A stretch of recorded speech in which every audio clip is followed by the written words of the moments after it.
إنما تصيبون العلم بصدقكم مع الله عز وجل.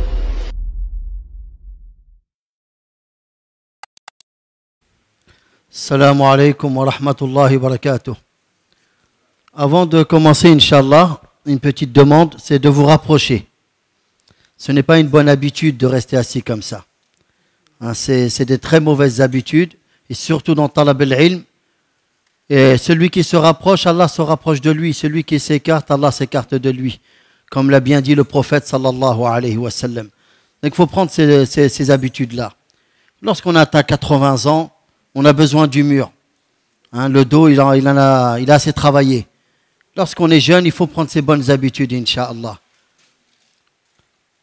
Alhamdulillah, nahmaduhu wa nasta'inuhu wa nastaghfiruh, wa na'udhu billahi min shururi anfusina wa min sayyiati a'malina. Man yahdihillahu fala mudilla lahu wa man yudlil fala hadiya lahu. Wa ashhadu an la ilaha illa Allah wahdahu la sharika lahu.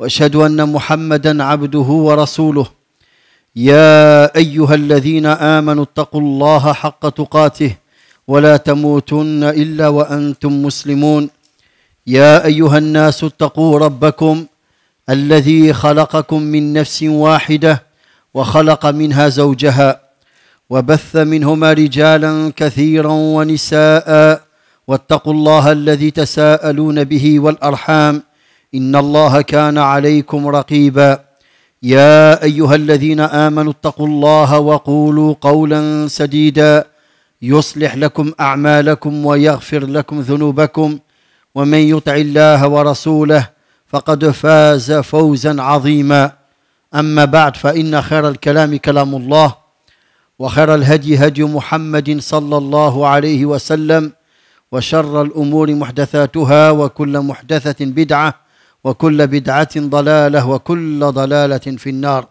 ثم أما بعد. Le messager d'Allah sallallahu alayhi wa sallam a dit dans son hadith: Inna Allah la yaqbidu al-ilma intiza'an min qulub al-ibad walakin yaqbidu al-ilma biqabdi al-ulama hatta idha lam yubqi 'aliman اتخذ الناس رؤوسا جهالا فسئلوا فأفتوا بغير علم فضلوا وأضلوا. Dans ce hadith, le prophète sallallahu alayhi wa sallam nous informe qu'Allah ne prend pas le savoir, la connaissance des cœurs des hommes, mais il prend le savoir en prenant l'âme des savants, de ceux qui ont la connaissance et le savoir, jusqu'à qu'il n'y ait plus de savants. Et là, les gens iront voir des ignorants pour leur poser des questions. Ces ignorants leur répondront sans savoir, sans connaissance. En agissant ainsi, ils s'égareront et égareront les autres personnes. Ces jours-ci, nous avons perdu un grand savant de l'islam, un imam, un grand savant de la sunnah du prophète alayhi salatu wassalam, un savant qui a passé une bonne partie de sa vie dans l'apprentissage, la connaissance et la mise en pratique de ce savoir et le combat dans le sentier d'Allah tabaraka wa ta'ala pour diffuser ce savoir et prévenir les membres de la communauté. Ce grand savant, c'est le Cheikh Rabi' ibn Hadi Umayr al-Madkhali, rahimahullahu ta'ala. Il est mort il y a 2-3 jours. Il avait près de 95 ans, rahimahullahu ta'ala. Ce grand savant est né au début des années, si ce n'est en 1930 ou 1931, dans le sud de l'Arabie, dans la région qu'on appelle Jizan, pas loin de Samitah, une ville très connue et qui fut connue aussi pour ses écoles dans la sunna qui enseignait, propageait la salafiyya véritable et qui a fait un grand travail dans la diffusion du tawhid et de la sunna. cette région, il y a un grand savant au siècle dernier qui a été envoyé pour enseigner et propager la sunna et le tawhid et prévenir et mettre en garde contre le charlatanisme qui s'y trouvait. Il y avait beaucoup de croyances et dogmes soufis. Les gens étaient dans des égarements dans le domaine du tawhid ou dans le domaine de la sunna. Et ce grand savant, c'est le cheikh Abdullah al-Qar'awi, rahimahullah ta'ala, qui a ouvert des écoles pour enseigner aux gens le tawhid et la sunna. Et le cheikh Rabi' et d'autres sont les fruits de cette da'wah, de ce prêche. Et un des grands fruits de ce prêche, c'est le grand cheikh qui est mort jeune, le cheikh Hafidh Hakami, rahimahullah ta'ala, qui est mort dans les années 50 du siècle dernier. Et parmi les fruits de cette école, il y a le grand savant, le cheikh Ahmed ibn Yahya al-Najmi, rahimahullah ta'ala. Il y a le cheikh Zayd ibn Muhammad al-Madkhali, rahimahullah ta'ala, et bien d'autres. Et parmi eux, le cheikh Rabi', rahimahullah ta'ala. Et il y a aussi comme professeur dans cette région le grand savant, le cheikh Mohamed Aman al-Jami, alayhi rahmatullah. Quand le cheikh Hafidh al-Hakami est mort à la fin des années 50, le grand moufti de l'Arabie de l'époque, le cheikh Mohammed ibn Ibrahim al-Sheikh, rahimahullah ta'ala, on lui a demandé s'il pouvait envoyer un professeur pour pouvoir combler le manque après le décès de cheikh Hafidh Hakami, alayhi rahmatullah. Et le cheikh a envoyé cheikh Mohamed Aman al-Jami, qui était à Riyad à cette époque, et il a été professeur aussi donc à Jizan. Et donc le cheikh Rabi', rahimahullah ta'ala, a pu profiter de ces grands professeurs. Puis, en 1960-61, quand l'université islamique de Médine a été ouverte, il fut partie des premiers élèves.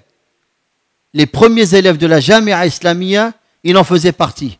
Cheikh Rabi', rahimahullah ta'ala. Alors que c'était déjà un cheikh. Il avait déjà du savoir, il avait la trentaine. Mais il a toujours cherché le savoir tant qu'il le pouvait.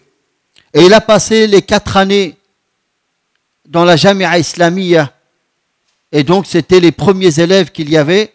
Et là, il a pu avoir, parmi les grands imams de l'islam, comme professeur, Cheikh Mohammed ibn Ibrahim, Cheikh Abdul Aziz ibn Baz, Cheikh Mohammed al-Amin al-Shinqiti, Cheikh Mohammed Nasiruddin al-Albani, Cheikh Hamad al-Ansari, Cheikh Mohammed Aman al-Jami, et même Cheikh Abdul Muhsin al-Abbad, qui est un peu plus jeune que Cheikh Rabi' en âge, mais étant jeune, il était déjà professeur.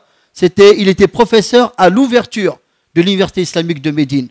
Et le premier cours donné dans l'université islamique de Médine, c'est le cours de Cheikh Abdul Muhsin al-Abbad, hafidhahullah ta'ala. Et Cheikh Rabi' donc, après il a été professeur tout en continuant ses études. Et il a été désigné professeur entre les années 1968-1970 à la Jamia al-Salafiyya à Benares, fi Banars, fil Hind, en Inde. Pendant 3 années, il était professeur là-bas dans l'université Salafi de Benares dans le nord de l'Inde.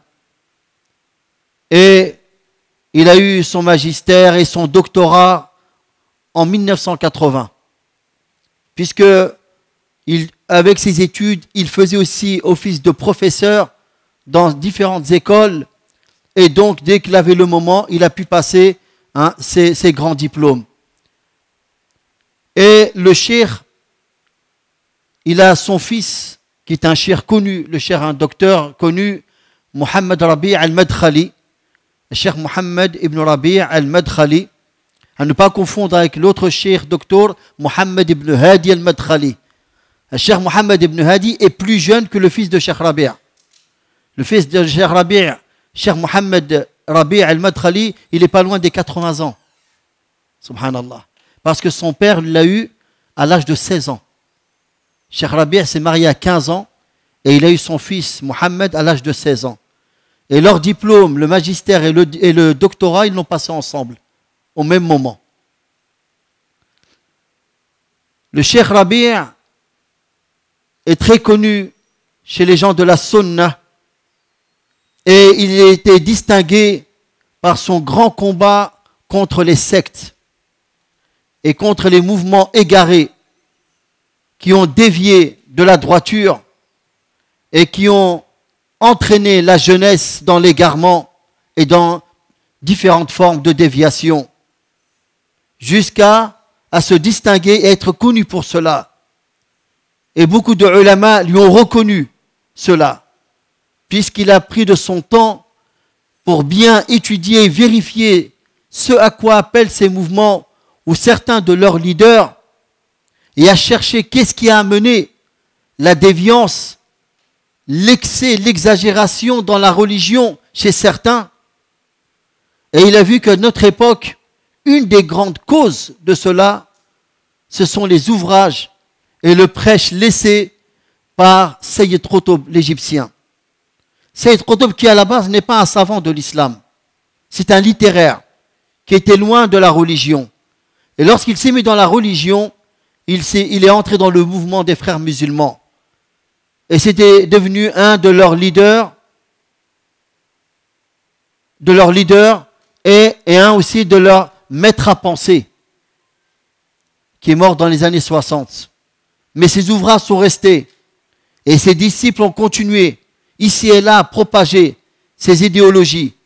Et ça a été une des grandes causes de beaucoup d'égarements et de la renaissance des mouvements tekfiri, des mouvements qui sont les descendants de l'Khawarij. Il a fait revivre les idées de l'Khawarij qui avaient disparu pendant une période. Et ça a pris de l'ampleur et ça a été la cause de beaucoup de mal dans le monde musulman et autres endroits aussi. Donc, il s'est concentré sur les ouvrages, ce qu'a laissé comme héritage mauvais Sayyid Qutb, et il a étudié cela et il a démontré les erreurs qui s'y trouvaient. Avant Cheikh Rabi', certains savants avaient mis en garde contre certaines dérives de Sayyid Qutb, comme le Cheikh Al-Albani, rahimahullah, ou comme le Cheikh Abdullah Al-Douaish, rahimahullah ta'ala. Mais lui, il a plus approfondi le sujet et il a fait une étude de pratiquement tous les ouvrages laissés par Sayyid Qutb. Et il a écrit des livres qui sont très connus chez les gens de la Sunna et qui ont été une cause pour être à l'abri de ces ambiguïtés et de ces déviances. Dedans entre aussi l'idéologie des frères musulmans, dévastatrice, l'idéologie des tablirs, dévastatrice. Et il a mis en garde contre ces mouvements d'une manière claire et forte. Ça lui a coûté beaucoup de problèmes, mais dans cette vie de ce bas monde, on n'a pas un tapis rouge avec des fleurs. Et dans ce bas monde, on est aimé de certains et on est détesté de certains. On a des alliés, on a des ennemis. Et c'est comme cela. Si les prophètes n'ont pas échappé à cela, ce n'est pas quelqu'un d'autre qui va y échapper. Mais quelqu'un qui cherche Allah et ce qu'il y a auprès d'Allah tabaraka wa ta'ala ne voit pas cela vraiment comme un gros problème. Mais combien d'avoir peur de ce qui va engendrer leur prêche se sont retenus de dire la vérité, se sont tus sur la vérité, ou même jusqu'à mentir pour faire plaisir à un tel, ou pour un vil prix de ce bas monde. Donc, nous implorons Allah tabaraka wa ta'ala qu'il fasse miséricorde et qu'il pardonne à son serviteur et adorateur, l'honorable Cheikh Rabi' ibn Hadi al-Madkhali, rahimahullah ta'ala. Beaucoup, même parmi les jeunes, l'ont connu, parce que c'était un des rares, sa maison, elle était ouverte. On entrait, on sortait de chez lui comme bon nous semblait. Wallahi, parfois même nous-mêmes, parfois on avait peur pour le shir. Il n'y a personne pour le garder. Et à un âge avancé, et les gens, n'importe qui, la porte elle est ouverte. Il peut rentrer, il peut sortir. Depuis 1960, il a habité à Médine. C'est devenu un Médinois. Jusqu'à la fin, jusqu'à avant l'année 2000. À peu près en 1998. Parce qu'il avait des problèmes de santé. Et le climat de la Mecque, on lui a dit que c'était meilleur pour lui. Et il a habité à la Mecque. Il a habité à la Mecque pendant près d'une vingtaine d'années. Et ces dernières années, il est retourné à Médine. Et il est décédé à Médine, rahimahullah ta'ala. Et il est enterré dans le cimetière de l'Baqir. Et wallahi, on en garde un très bon souvenir. Parce qu'il était abordable. Il parlait à tout le monde. Vieux, jeunes, n'importe quelle catégorie de gens. Tout le monde avait accès à lui, subhanallah. Et donc, c'est pour cela qu'il y a beaucoup de gens qui le connaissent. Sa maison à Médine a toujours été ouverte. Sa maison à la Mecque, elle était ouverte. Et combien ont des souvenirs de ces assises qui se passaient dans sa bibliothèque, qui était le rez-de-chaussée de sa maison. Ici, le frère Kamal, aussi, il a des très bons souvenirs, puisqu'il a habité à la Mecque et à Médine, alhamdulillah. Et donc, il faut reconnaître cela à ce shir et implorer Allah tabaraka wa ta'ala en sa faveur. Et faites attention à tous ces détracteurs, à tous ces ennemis de la sunna, clairement ennemis de la sunna ou cachés, mais à un moment ou l'autre, leur réalité se dévoile. Méfiez-vous à ce qu'il y a sur Internet, ce qui se propage. Faites attention, vérifiez bien de qui vous prenez, de qui vous entendez écouter. Parce qu'il y en a, ils ne sont là que pour s'attaquer aux personnes émérites, aux personnes qui ont donné de leur vie pour que les gens pratiquent l'islam authentique, l'adoration d'Allah unique, qui n'a pas d'associé, et de l'adorer comme le prophète Mohammed sallallahu alayhi wa sallam nous l'a enseigné. C'est le décret d'Allah tabaraka wa ta'ala. Et la vie, elle continue. Et alhamdulillah, Allah fera qu'il y a toujours des gens et des savants de la sunna qui seront là. Bien plus méritants et plus connaisseurs que Cheikh Rabi' sont décédés. Et d'autres savants sont venus après eux. Le prophète sallallahu alayhi wa sallam est mort. Lorsqu'on a un être qui nous est cher, parmi les proches, etc., qui décède, qu'on se rappelle la mort du prophète Mohammed, sallallahu alayhi wa sallam, le meilleur des hommes, il a eu à mourir. Alors que dire des autres personnes? Et lorsqu'il est mort, le prophète sallallahu alayhi wa sallam, sa communauté, ce fut un moment dur pour eux de l'accepter. Omar ibn al-Khattab, radiallahu anhu, n'a pas accepté qu'on dise qu'il est décédé. Et a menacé les gens qui disent cela. Mais l'homme de la situation, Abu Bakr as-Siddiq, radiallahu anhu, est venu rappeler la réalité aux gens. Et il a dit, Ayyuhan nas, man kana ya'budu Muhammadan, fa inna Muhammadan qad mat. Wa man kana ya'budu Allah, fa inna Allah hayyun la yamut. Ô vous les hommes, ô vous les gens, que celui qui adorait Muhammad, qu'il sache que Muhammad est décédé. Et celui qui adore Allah, qu'il sache qu'Allah, il est le vivant, qui ne meurt pas. Subhanahu wa ta'ala.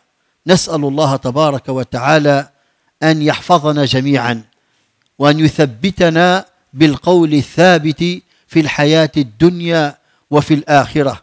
اللهم ربنا آتنا في الدنيا حسنة وفي الآخرة حسنة وقنا عذاب النار. وصلى الله وسلم وبارك على نبينا محمد وعلى آله وصحبه أجمعين والحمد لله رب العالمين.